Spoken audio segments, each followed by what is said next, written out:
कन्नड़ ऋषिरा मुझको ही दुखर पहाड़ी कन्नड़ ऋषिरा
तुम्हारा सुशील विचार विधाता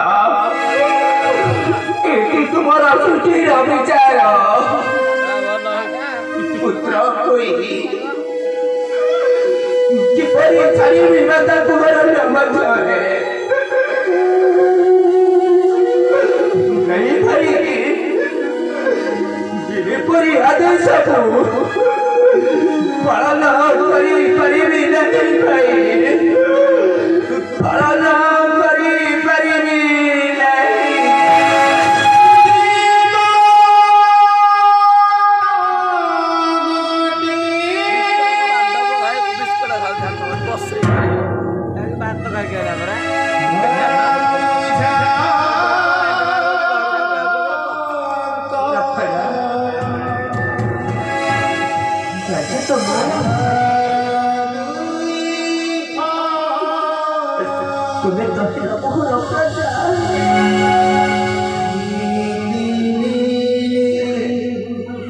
राजा को आदि सोमानी प्रजा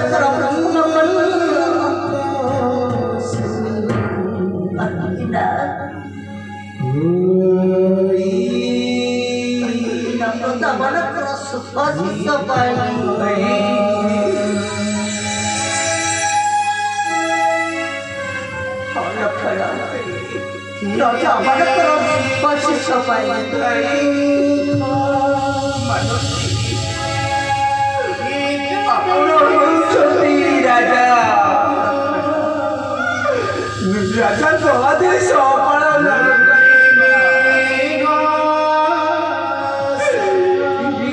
प्रजा मन करो काम्य भाई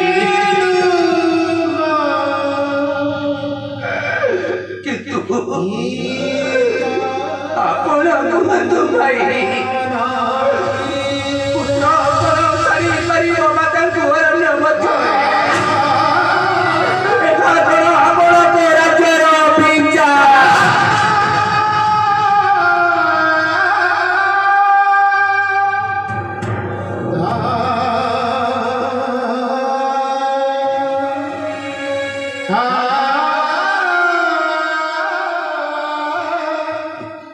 छड़ी पर नहीं कहीं की छड़ी पर नहीं पवित्र सूर्य वंश रे कलंक लगाया पाई चेष्टा करूछि ना तो सूर्य वंश रे कलंक लगाया पाई चेष्टा करूछु बदरी ले बने रखलो पड़ा देखो कोई बेगो लीलो प्रति क्षण क्षण के आना विधि रा विधान के परिवार